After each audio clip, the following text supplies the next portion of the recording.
Olá pessoal, tudo bem? Eu sou a professora Karine, aqui da Escola Qualifica Mais Brasil, e a minha disciplina é Ciência da Natureza e suas tecnologias. Mas afinal, o que essa disciplina estuda? Bom, tem 3 disciplinas integradas: Biologia, Física e Química. Então, durante essas semanas que nós estaremos juntos, nós vamos estudar essas 3 disciplinas todas juntas, integradas, e claro, suas tecnologias. Serão semanas bem legais de muito aprendizado, espero que vocês gostem. E nós vamos começar com a aula de hoje, a ciência como construção humana. Bom, nós sabemos que a ciência é produto da atividade humana. O que isso significa? Que ela precisa de homens e mulheres para que ela seja realizada. A ciência não se faz sozinha, precisa de pessoas que trabalhem para que realize ciência. Acontece que, dependendo da finalidade que é feita essa ciência, ela pode trazer benefícios para a sociedade ou malefícios. E nós vamos ver isso durante toda essa aula.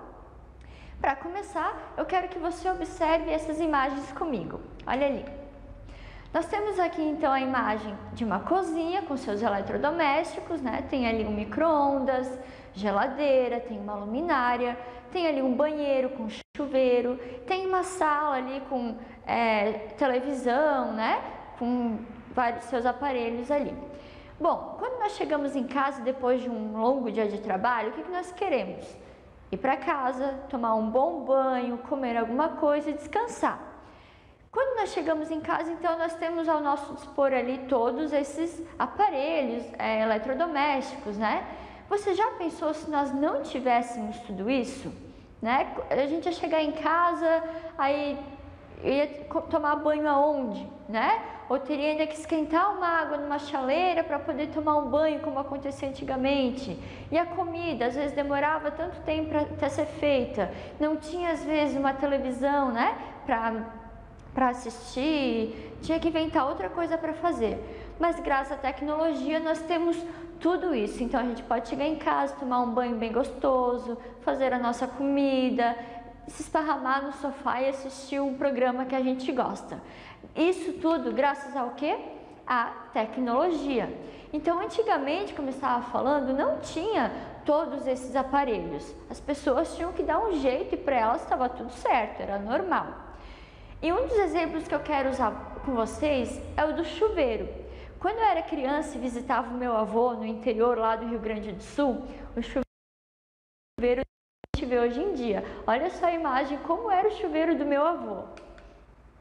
Era esse chuveiro ali, é um balde de zinco, né? Então o que tinha que fazer com esse balde aí? Esquentar a água em outro lugar, encher esse balde, aí ali embaixo tem um registro que a gente abre e fecha quando quer. E a quantidade de água que tu vai usar é aquela que está ali no balde, então não pode passar disso. Não, se quiser tomar um banho mais longo, vai acabar ficando sem água, não é? Era num balde desse que eu tomava banho lá na casa do meu avô, quando eu era criança. Ainda bem que tudo mudou, não é? E graças a quem? A tecnologia, não é mesmo?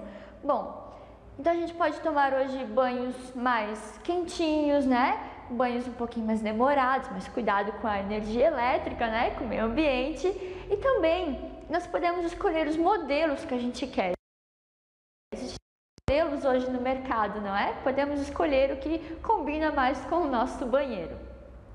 Bom, mas como eu disse antes, esse trabalho foi de pessoas que foram atrás, que pesquisaram, que viram como funcionava melhor um determinado aparelho.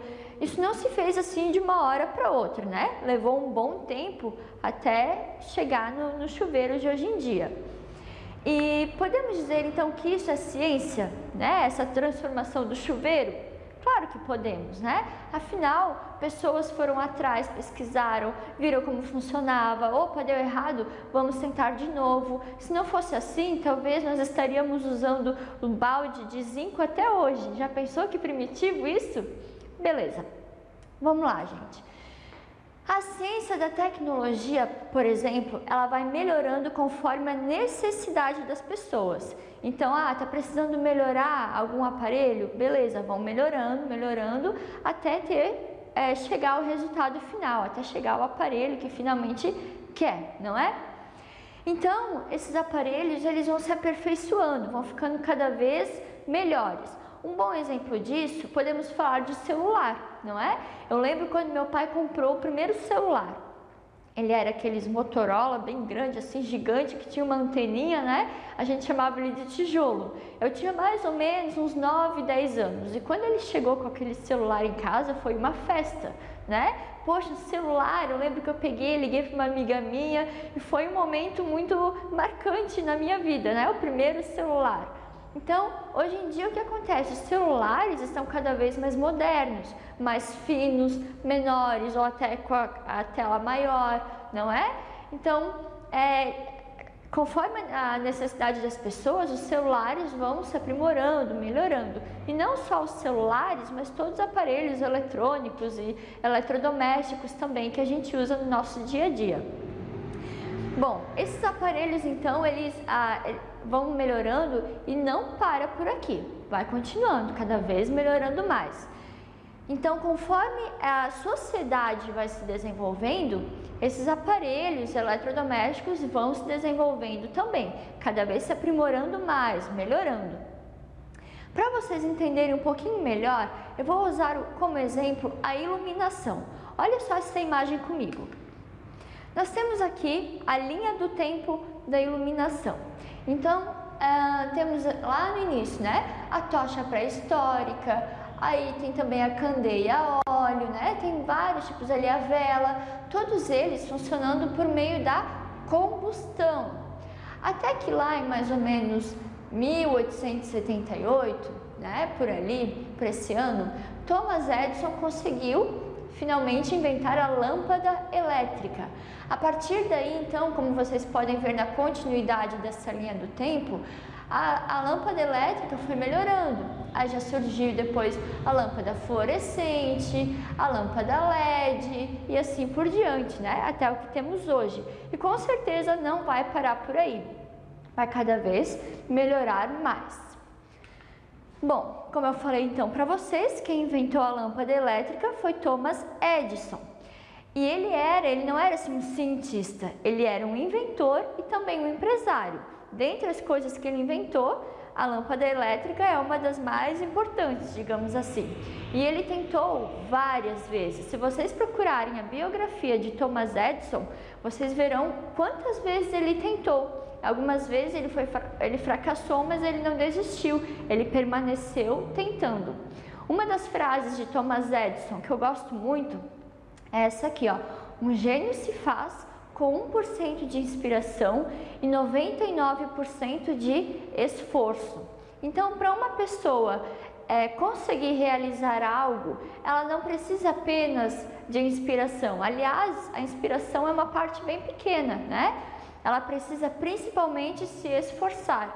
Se vocês procurarem a biografia de vários cientistas e inventores, como no caso de Thomas Edison, vocês vão ver que eles pesquisaram muito, estudaram muito, se esforçaram, fracassaram muitas vezes, só que não desistiram. Foram tentando, até conseguir chegar ao resultado que tanto queriam. É bem interessante isso e nós podemos também trazer isso para a nossa vida. Nós não devemos desistir quando algo dá errado. Nós temos que continuar tentando, não é mesmo? Muito bem. Para chegar até a lâmpada elétrica, foi preciso então não só a criatividade, mas também muita investigação e muito trabalho, que resultaram em novos conhecimentos e em grande progresso científico no campo da física e da química. Por que será no campo dessas duas disciplinas, digamos assim? Bom, na química foi preciso conhecimento da combustão. Então, como nós vimos antes ali na linha do tempo, da eletricidade ali, né, da iluminação, o que acontece? A química, lá no início, a iluminação toda era feita por meio da combustão, ou seja, tinha que queimar o combustível para gerar luz. Hoje em dia não é mais assim, é bem pelo contrário. Se alguma lâmpada queimar, opa, já é sinal de que ela não é boa. Então, o Thomas Edison ele teve que pesquisar alguma forma de não precisar usar a combustão, né? Mas uma forma de fazer com que uma lâmpada funcionasse sem ter que queimar alguma coisa. E ele conseguiu, não é? Na física, o que foi preciso? Conhecimentos no campo da eletricidade. Então, como eu falei para vocês, a eletricidade mostra que algo não tem que ser queimado, né? Como no caso lá das iluminações lá do início. Então, esse é o campo da química e da física. Na química da combustão e na física, conhecimentos no campo da eletricidade. A gente consegue então perceber com esse exemplo ali de Thomas Edison, né, da invenção da lâmpada, que algumas palavras permeiam a ciência. Olha só essas palavras comigo. Olha só: estudos, conhecimentos, erros, acertos, observação, experimentos, hipóteses, necessidade, curiosidade, troca de informações, investigação, e tem outras palavras também, aqui eu coloquei só algumas. Para que a ciência seja feita, então, todas essas palavras, como eu falei, permeiam, né? Elas estão por trás de da ciência. Parte do estudo que uma pessoa faz, né? De uma observação. A pessoa, ela erra para depois poder acertar, tem que investigar, tem que trocar informações. Eu costumo sempre falar que um cientista sempre parte, às vezes, de um ponto que o outro terminou. Então, às vezes, se ele não concordou muito, ou as hipóteses que ele tem são diferentes da que o outro cientista fez, ele vai pesquisar outras hipóteses até chegar no resultado que ele quer. E ninguém faz ciência sozinho, não é? Um sempre vai ajudando o outro, trocando informações, ou concorda ou discorda. Isso também tem muito, né, nessa área da ciência. Se vocês pesquisarem também, verão que muitos cientistas, um discordava do outro e uns trabalhavam juntos. É muito interessante essa parte também. Bom, podemos então perceber que a ciência é uma construção diária, ela vai acontecendo aos poucos, não acontece da noite para o dia. Como no caso da lâmpada, ali da iluminação, vocês viram quantos anos, né, levou desde lá da tocha até a última lâmpada, né? E cada vez vai se aperfeiçoando mais. E isso não é tão rápido, isso demora um bom tempo, né? Vários anos, porque ciência é assim, né? Não se descobre um método novo do dia para a noite. Leva muito tempo. Bom, a nossa aula é um bom exemplo disso. Antigamente, ou até um pouco tempo atrás, para a pessoa ir para aprender, ir para a escola, ela tinha que realmente ir para a escola, né? Era presencial, ela tinha que estar lá. Ir até aquele local com outros colegas. Hoje em dia, você pode assistir a aula aí da sua casa, não é? Com a tecnologia avançada, a tecnologia da internet, o avanço, né, da internet, dos computadores. Então, isso também é tecnologia, não é? E que bom, porque aí tem essa oportunidade, né, de assistir aí mesmo da sua casa e não precisar se deslocar até algum lugar. Só que isso demorou então um certo tempo, também não foi da noite para o dia, como eu falei, né? Até levar um tempo ali para o avanço da internet, o avanço dos computadores, das câmeras, né? Levou um certo tempo, não foi tão rápido assim. Bom, então como estávamos falando, olha só essas imagens comigo. Nós temos aqui no primeiro quadro, tem ali a imagem, né, de dois cientistas primeiro. A primeira imagem ali é de Charles Darwin e a outra ali é de Einstein. Então, o que fala ali sobre eles? A ciência é parte e resultado da história e da atividade humana. Assim sendo, ela deve ser entendida de homens vivendo em sociedade e não como produto de mentes brilhantes e isoladas e que estaria fora do alcance dos demais homens. O que isso tudo quer dizer, gente? Que a ciência pode ser feita por qualquer pessoa, não é só por mentes brilhantes, né? Por pessoas superdotadas, não é assim, né? Ou por um gênio todo descabelado, não é assim, não é? A ciência é o produto, então, de homens vivendo em uma sociedade que querem algo mais, que querem melhorar. Então, qualquer pessoa que buscar aprender algo mais, pode ser um cientista, pode aprender algo novo, trazer uma novidade aí para a sociedade. A segunda imagem diz assim, ó, tem ali a imagem de uma vacina e também tem de remédios. Olha só o que está escrito. A ciência pode desempenhar um papel de grande importância no desenvolvimento das condições de vida e, por isso, tornar-se instrumento muito valioso em todas as sociedades humanas. Bom, as imagens ali já falam tudo, não é? A ciência hoje em dia ela é muito aplicada na medicina e pelo avanço da medicina, não é? Que muitas pessoas hoje conseguem ter uma vida melhor, conseguem sobreviver através de remédios. Então, graças à tecnologia também na medicina, né? A ciência tem se desenvolvido e tem melhorado e ajudado a vida de muitas pessoas. E por último, temos ali a imagem de uma tangerina e olha o que diz ali no quadro.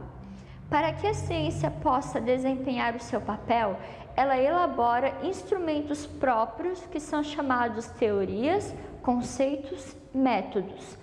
Embaixo ali da imagem da tangerina está escrito Citrus reticulata. O que é isso? É o nome científico da tangerina. Se a gente for visitar, sei lá, outros estados aqui no Brasil, um lugar vai chamar tangerina, o outro mexerica, o outro bergamota. Então, são vários nomes para um mesmo fruto. Mas na ciência ela tem o seu nome, um nome só, né? O nome próprio dela, que é Citrus reticulata. Por que isso? Todos os seres vivos têm um nome científico. Nós, seres humanos, somos Homo sapiens. Então, cada ser vivo está catalogado com um nome científico. Esse nome científico, então, ele é universal. Se você for para qualquer lugar do mundo, se você falar Citrus reticulata para alguém que trabalha com isso, já vai saber que é tangerina, entendeu? Então, nome científico é isso, é um nome só, universal, para o mundo inteiro, certo? Conseguiram entender essa parte? Bom, vamos lá. Para que a gente consiga se aproximar da ciência, ser capaz de entendê-la e de utilizá-la, nós precisamos conhecer algumas linguagens e alguns códigos da ciência. Olha essa imagem comigo. Temos aqui então linguagens e códigos da ciência, temos então vários símbolos ali na área de física, temos a imagem ali de uma molécula de DNA, embaixo tem a tabela periódica dos elementos, né, usado na química, e temos também ali embaixo a imagem de um átomo. Na ciência existem vários códigos e uma linguagem diferenciada. Então o que acontece? Quem faz parte desse mundo, ela precisa estudar e entender algumas de suas linguagens e códigos, porque é como se você fosse aprender uma nova linguagem, um novo idioma, né? Até você aprender e ficar expert naquilo, tem que estudar. E no caso de ciência é a mesma coisa. Então, esses códigos são bem importantes para quem quer fazer parte desse mundo da ciência. Tem um exercício aqui que eu quero fazer junto com vocês, tá? Vocês provavelmente na prova que vocês farão vai cair um exercício desse. E para vocês não se desesperarem, eu já vou explicar como se faz, porque apesar de ter um monte de números e letras, vocês podem na hora até ficar desesperados. Vocês vão ver agora que não precisa, porque é muito tranquilo. Não precisa ter nenhum conhecimento extraordinário sobre química. É muito tranquilo, porque na verdade é só interpretação. Então, se vocês se depararem com uma questão dessa na prova de vocês, fiquem bem tranquilos e lembrem agora do que eu vou explicar. Então, vamos ler o enunciado dela. Diz assim, ó: solo ácido não favorece plantio. Alguns cuidados devem ser tomados por quem decide iniciar o cultivo de girassol.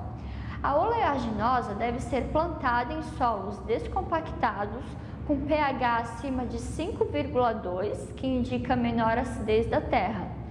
Conforme as recomendações da Embrapa, o agricultor deve colocar por hectare 40 a 60 kg de nitrogênio, de potássio e 40 a 80 kg de fósforo. O pH do solo na região do agricultor é de 4,8. Dessa forma, o agricultor deverá fazer a calagem. Então, nós temos aqui informações bem importantes, né?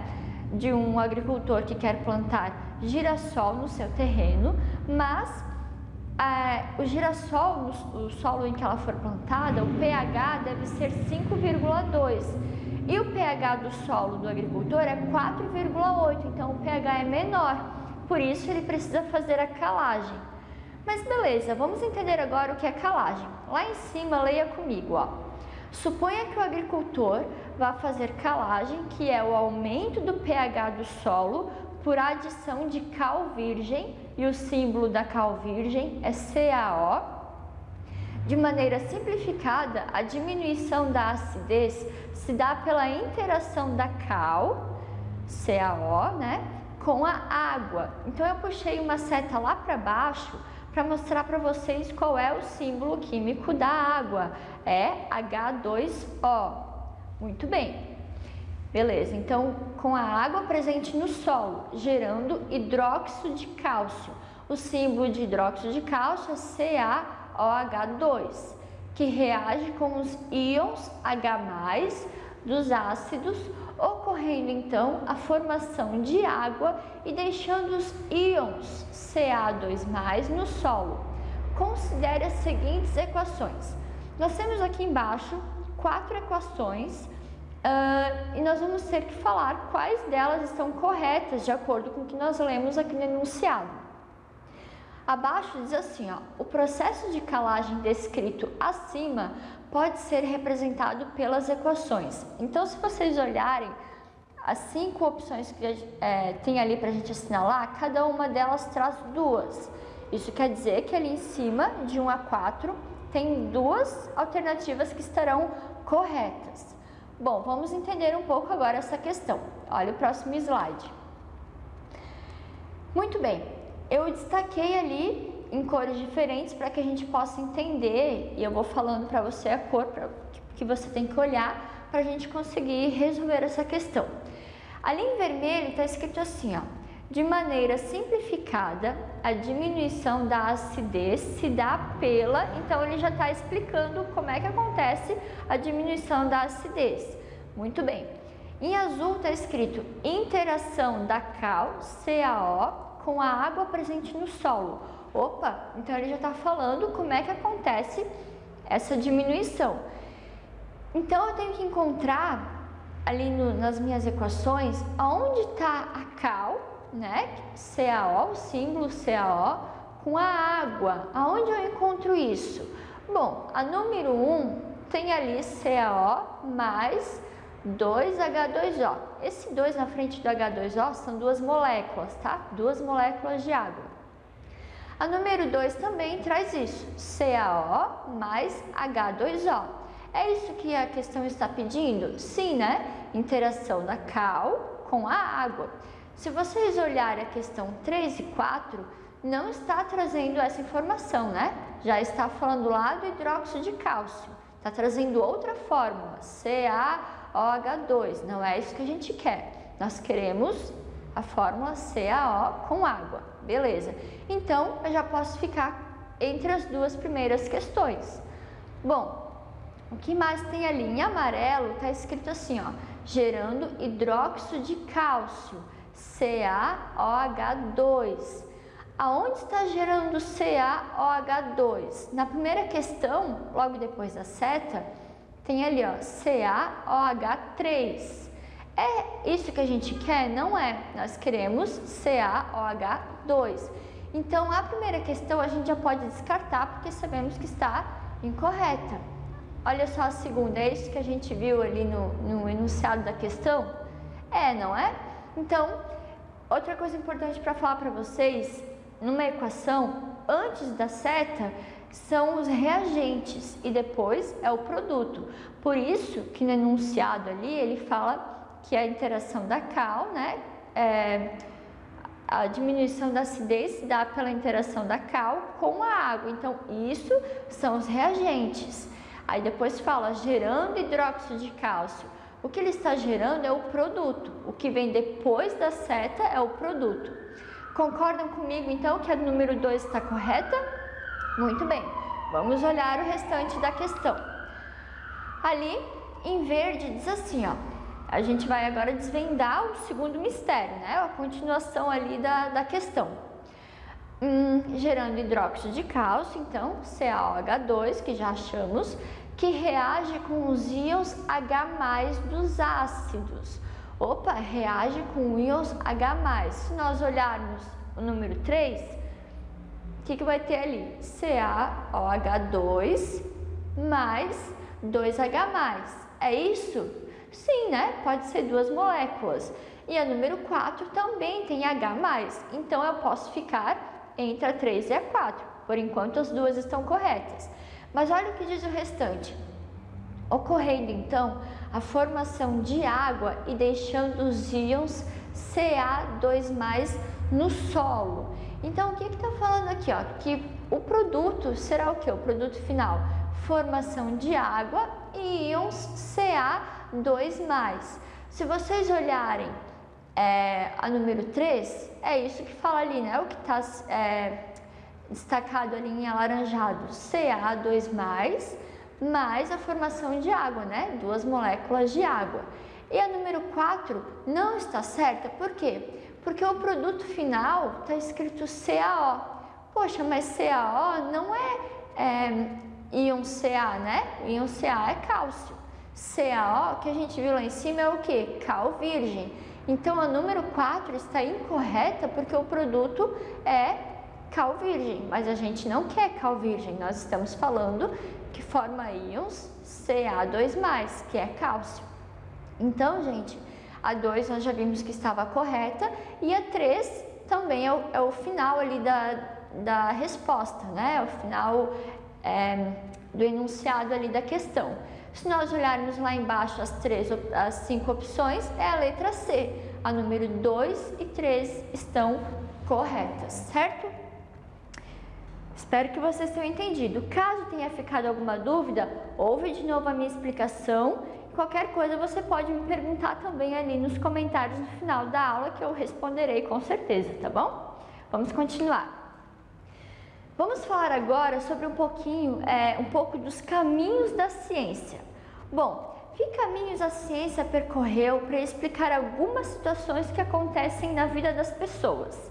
A gente vai usar um exemplo que é a determinação da paternidade.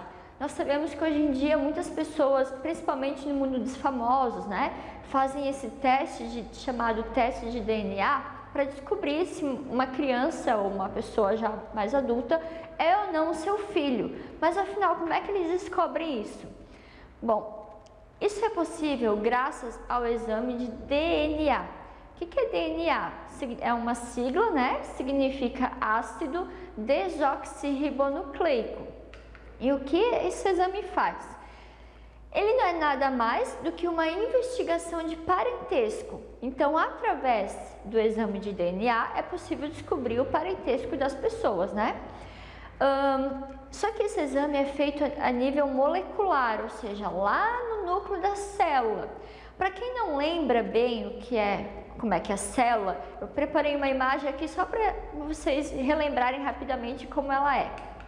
Olha só essa imagem. Temos aqui uma célula com a membrana plasmática, ou membrana celular, é a mesma coisa, o citoplasma, onde estão todas as organelas, e ali no meio, aquela bolona azul, é o núcleo. O que tem lá dentro do núcleo? O DNA. É ali onde estão todas as informações das pessoas, as informações genéticas. Muito bem. Para conseguir chegar até esse nível de realizar exames de DNA, muitos estudos tiveram que ser feitos.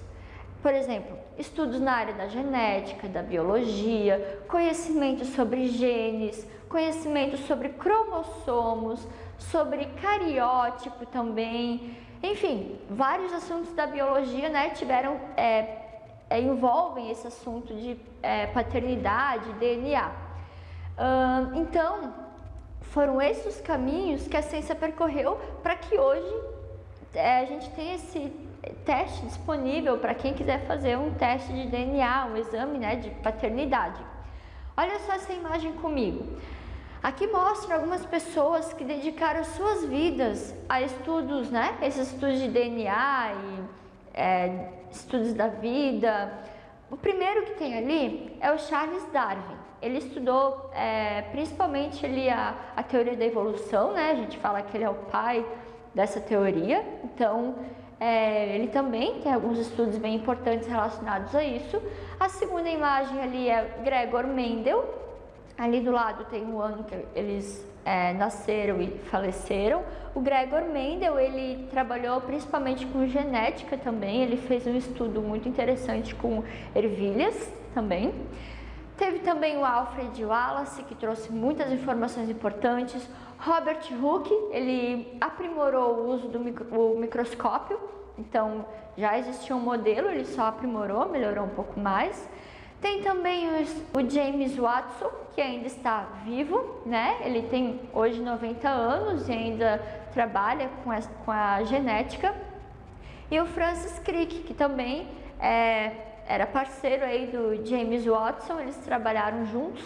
Então, esses são alguns cientistas, né, que dedicaram suas vidas a esse estudo aí da genética e da vida, né, na área da biologia.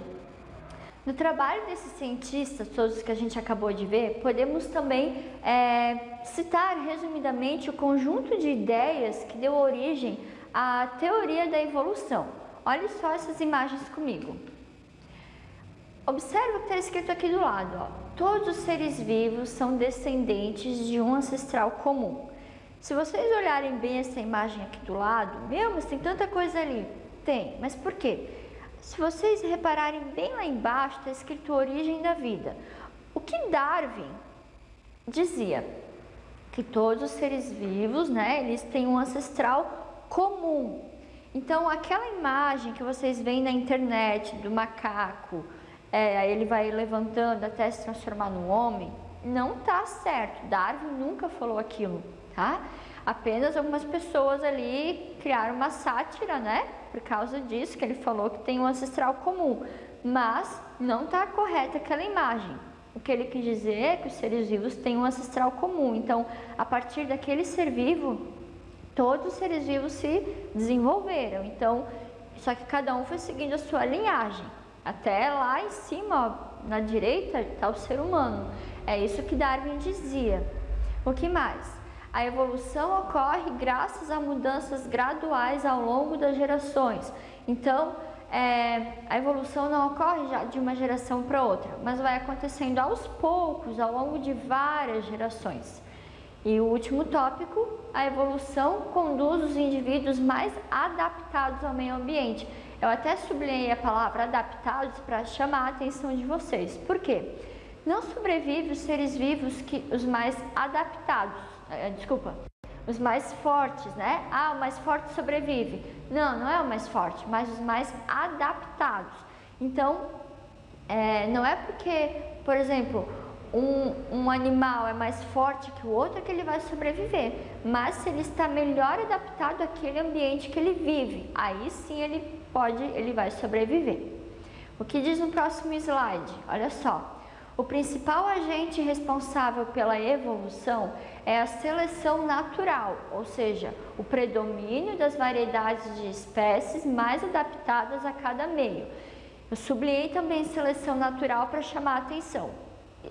Uma questão dessa provavelmente vai cair na prova de vocês. E ela sempre vai estar associada com Charles Darwin, porque ele também falava disso, da seleção natural. Então, as espécies mais adaptadas àquele meio sobrevivem. Isso é seleção natural. Eu coloquei essa imagem aqui das girafas porque ela é um dos maiores exemplos que a gente usa nas aulas. Então, na primeira imagem temos ali duas girafas, duas adultas, tá? Aquela menor não é um filhote, mas está representando uma girafa de pescoço mais curto e a outra de pescoço mais alto. Então, o que ela está querendo demonstrar? Que as girafas de pescoço mais comprido, elas tinham acesso a a mais alimentos. Então ela poderia se alimentar de árvores mais altas ou de arbustos também. E a girafa de pescoço menor, ela não conseguia alcançar as árvores altas. Então na segunda imagem, o que está mostrando? Que ela acabou falecendo, né? As girafas de pescoço curto acabaram morrendo e ficou as girafas de pescoços mais compridos até a última imagem. Por isso, né, isso é seleção natural, aquelas que estão mais adaptadas àquele ambiente. Isso é uma das teorias, né? Essa imagem aí explica uma dessas teorias. Então, sempre que vocês lerem algo sobre seleção natural, Darwin, vocês podem assinalar essa questão, né, numa prova de vocês, porque os dois estão associados. Claro, né, gente, estou falando aqui da teoria da evolução, existem outras também, né? Cada pessoa, ela acredita no que quiser, mas estou apresentando para vocês o que a ciência fala a respeito disso, certo? O que mais? Vamos falar um pouco sobre os usos da ciência. Você já perguntou para sua avó lá, né, quanto tempo levava para ela entrar em contato com algum parente, né, há tanto tempo atrás? Já perguntou isso para ela? Bom, muito tempo, né? Eles às vezes ficavam anos sem se falar, né? Sem se encontrar. Eu mesma, quando era criança, escrevia cartas para minha tia. Cartas. Até tinha telefone na época, mas até era um hábito que eu gostava muito, né? Escrever. Só que não tinha na época MSN e celular, WhatsApp não tinha. Isso é muito recente. Então a gente conversava por meio de cartas mesmo. Antigamente, bem antigamente, as cartas eram enviadas, né, em malas através de navios, não na minha época, né, mais antigamente ainda. Então, olha quanto tempo que demorava para uma carta chegar até outra pessoa. Agora, nós já temos aviões, por exemplo, que fazem esse serviço. Então, os aviões tornaram o ir e vir muito rápido. Então, às vezes a gente manda uma carta que chega em pouquíssimos dias, ou dependendo até em horas, né? Dependendo do horário que a gente manda, pode até chegar no mesmo dia, dependendo da localidade. Então, isso tudo foi muito rápido, isso foi se aprimorando também, porque as pessoas precisavam entrar em contato umas com as outras mais rápido, né? Às vezes, principalmente por questões de trabalho, então não podia demorar tanto para elas conversarem umas com as outras, mas elas precisavam de alguma forma que isso acontecesse mais rápido e conseguiram, não é? Bom, hoje em dia não precisamos mais de cartas, né? Temos telefones, temos celulares, temos e-mail, né? Temos WhatsApp, vídeos para conversar, então do que antigamente. Vamos falar um pouco também sobre os problemas e as dificuldades que foram encontradas para fazer ciência. Então, todas essas conquistas representaram grandes progressos, então, nas populações. Porém, não podemos esquecer de algumas questões muito importantes que precisam ser analisadas no campo da ciência. Olha só comigo essa imagem. Primeiro, eu vou apresentar alguns tópicos para vocês, tá? Número 1, ali, ó. A ciência, que tanto pode contribuir para a melhoria da qualidade de vida, requer para sua manutenção investimentos muito altos. Na primeira imagem, temos ali uma pessoa fazendo uma experiência. Gente, isso custa caro, né? Para a ciência. Essa tecnologia ali custa muito caro para a ciência. Até como aquela segunda imagem de um aparelho, né? Também custa muito caro para a ciência descobrir, né, criar um aparelho desse. E embaixo, algumas pessoas fazendo pesquisas. Então, para contratar pessoas que trabalhem com isso e até para as pessoas estudarem, também precisa de dinheiro. Então, toda essa tecnologia, toda essa ciência, ela custa muito caro para a ciência. O que mais? Ó, tem uma outra imagem que eu quero mostrar para vocês, ó. Nem sempre os resultados da ciência trazem benefícios para a sociedade. Então, nessa primeira imagem ali, é um cano, né, descartando ali seus efluentes, provavelmente é uma indústria descartando seus efluentes no rio e contaminando ali toda aquela água. Então, isso não é um benefício para a sociedade, afinal está contaminando a água. Embaixo, carro. Carro é ótimo, né? É maravilhoso. A gente pode usar, pode sair para passear, viajar, trabalhar. Mas o que acontece? Se não tomar os devidos cuidados, né? Esse gás que sai do carro, o dióxido de carbono, pode contaminar muito, pode poluir muito a atmosfera. E isso causa muitas doenças respiratórias. Então, também é um malefício para a sociedade. Várias frutas, né, verduras maravilhosas, né? Mas olha o que está escrito ali, gente. Alimentos com alto índice de agrotóxico. Então, temos ali vários exemplos.